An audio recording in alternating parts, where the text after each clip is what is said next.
आज का हमारा फर्स्ट क्वेश्चन है, भारत का संवैधानिक प्रधान कौन होता है। यानी किसी देश का प्रथम नागरिक जो होता है वह राष्ट्रपति होता है। अब यदि हम भारत की बात करें तो भारत का प्रेजेंट टाइम में जो राष्ट्रपति हैं वह कौन है, श्री रामनाथ कोविंद जी हैं। नेक्स्ट क्वेश्चन है, भारत के प्रथम राष्ट्रपति कौन थे। तो भारत के प्रथम राष्ट्रपति डॉक्टर राजेंद्र प्रसाद थे। भारत के प्रथम राष्ट्रपति जो थे वह डॉक्टर राजेंद्र प्रसाद थे और यह लगातार 2 बार राष्ट्रपति रहे। नेक्स्ट है, 2 बार उपराष्ट्रपति तथा 1 बार राष्ट्रपति बनने वाले शख्स का क्या नाम है। तो वह थे डॉक्टर एस राधाकृष्णन जी थे। वह 2 बार उपराष्ट्रपति और 1 बार भारत के राष्ट्रपति रह चुके हैं। नेक्स्ट क्वेश्चन है, किस राष्ट्रपति के निर्वाचन के समय दूसरे चक्र की मतगणना करनी पड़ी। तो वह थे वीवी गिरी जो थे वह थे किसी राष्ट्रपति के निर्वाचन क्षेत्र में दूसरे चक्र की मतगणना करना पड़ा था, जो थे वीवी गिरी थे। उस राष्ट्रपति का नाम क्या था जो एक चुनाव में हार गए और फिर बाद में निर्विरोध चुने गए। वह थे नीलम संजीव रेड्डी जो थे। वह एक चुनाव में अपने हार गए और सेकेंड बार जब चुनाव हुआ तो उसमें उन्हें निर्विरोध घोषित कर दिया गया था राष्ट्रपति में। भारत की प्रथम महिला राष्ट्रपति का क्या नाम है। तो भारत की प्रथम महिला राष्ट्रपति प्रतिभा देवी सिंह पाटिल थी। भारतीय संविधान के किस अनुच्छेद में कहा गया है कि राष्ट्रपति भारत का राष्ट्राध्यक्ष होता है।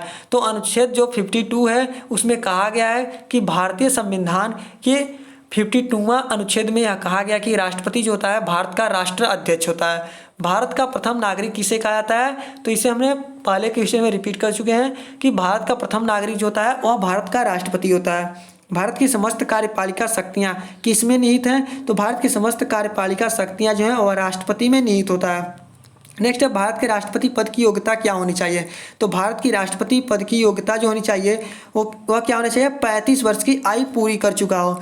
जो 35 वर्ष की आयु पूरी कर चुका हो भारत की राष्ट्रपति के लिए चुनाव लड़ सकता है। नेक्स्ट क्वेश्चन आज का है, राष्ट्रपति के उम्मीदवार के लिए निर्वाचक मंडल के कितने प्रस्तावक और अनुमोदक होते हैं। तो 50 प्रस्तावक और 50 अनुमोदक होते हैं। राष्ट्रपति के निर्वाचन के लिए निर्वाचन मंडल का सदस्य कौन होता है। तो राज्यसभा, लोकसभा और राज्य के विधानसभाओं के निर्वाचित सभी सदस्य होते हैं।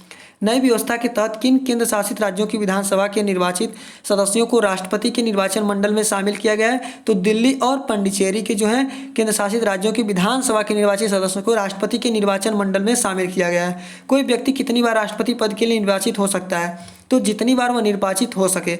भारत में राष्ट्रपति का चुनाव किस तरह होता है। तो अप्रत्यक्ष रूप से यानी एकल संक्रमणी मत पद्धति द्वारा समानुपातिक प्रणाली। कहने का मतलब है कि प्रत्येक राज्य के चुने हुए विधायक और लोकसभा एवं राज्यसभा के सांसद की वोटिंग से राष्ट्रपति का चुनाव होता है। भारत के राष्ट्रपति के निर्वाचन के लिए प्रत्येक राज्य की विधानसभा की प्रत्येक निर्वाचित सदस्य का मत मूल्य निर्धारित किया जाता है। सांसदों का अलग मत मूल्य निर्धारित किया गया है।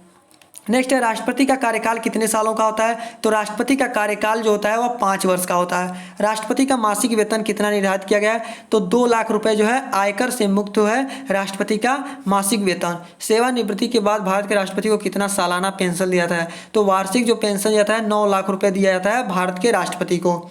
क्या राष्ट्रपति के कार्यकाल में उनके वेतन और भत्ते घटाए जा सकते हैं। नहीं। राष्ट्रपति अपना त्यागपत्र किसे सौंपता है। तो राष्ट्रपति अपना त्यागपत्र किसे सौंपता है। तो उपराष्ट्रपति को सौंपता है। भारत के राष्ट्रपति के पास कौन सी वित्तीय शक्ति होती है। राष्ट्रपति के हस्ताक्षर के बगैर कोई कानून नहीं बन सकता है। यह भारत की राष्ट्रपति की शक्ति है। लोकसभा को भंग करने का अधिकार किसके पास है। तो राष्ट्रपति के पास होता है। संसद के सत्र आहूति करने और सत्रावासन करने की जिम्मेदारी किसे दी गई है। तो राष्ट्रपति। किस राज्य या पूरे देश में आपातकाल लागू करने का अधिकार किसके पास होता है। तो राष्ट्रपति के पास होता है। संविधान के किस अनुच्छेद ने राष्ट्रपति को आपातकाल लागू करने की शक्तियां दी हैं। तो अनुच्छेद जो 352 है, 356 और 360 जो है और संविधान के अनुच्छेद ने राष्ट्रपति को आपातकाल लागू करने की शक्ति दिया है। संसद के स्थगन के समय भारतीय संविधान के कितने अनुच्छेद के तहत राष्ट्रपति अध्यादेश जारी कर सकता है। तो 123 अनुच्छेद के अंतर्गत। मृत्युदंड की सजा के माफ करने की शक्ति राष्ट्रपति को संविधान के किस अनुच्छेद से मिलती है। तो 72वां अनुच्छेद से मिलता है। किस विधेयक को पेश करने से पहले राष्ट्रपति की अनुमति जारी जरूरी होती है। तो धन विधेयक जो होता है उसे पेश करने से पहले राष्ट्रपति की अनुमति जरूरी होता है। संविधान के किस अनुच्छेद के तहत राष्ट्रपति किसी सार्वजनिक महत्व के प्रश्न पर उच्चतम न्यायालय से परामर्श ले सकता है, लेकिन वह परामर्श मानने के लिए बाध्य नहीं है। तो है 143वां जो अनुच्छेद है इसके अंतर्गत। भारत के राष्ट्रपति को कितने प्रकार की वीटो शक्तियां प्राप्त हैं? तो राष्ट्रपति के पास 3 प्रकार की वीटो शक्तियां हैं। कौन कौन सी? जो है अत्यंतिक वीटो, एब्सोल्यूट वीटो। इसके तहत राष्ट्रपति किसी विधेयक पर अपनी अनुमति सुरक्षित रख सकता है, यानी वो अनुमति नहीं दे सकता है। नेक्स्ट है निलंबित वीटो। इसके तहत क्या होता है? जो होता है वो अनुमति को रखने और न रखने की योग्यता होती है। फ्रेंड्स, आज का वीडियो आप लोगों को कैसा लगा आप इसे कमेंट में जरूर बताइएगा, और यदि अच्छा लगा हो तो लाइक कर दीजिएगा, अपने दोस्तों को भी ज़्यादा से ज़्यादा शेयर कीजिएगा, और अभी तक यदि आप स्टडी क्लासेस की यूट्यूब चैनल को सब्सक्राइब नहीं किए तो सब्सक्राइब कर लीजिए, ताकि कोई भी वीडियो अपलोड करें सबसे पहले आपको नोटिफिकेशन मिले और आप इस वीडियो का जो है यूज कर सकें। थैंक यू वीडियो देखने के लिए। मिलते हैं फिर से अगले वीडियो में।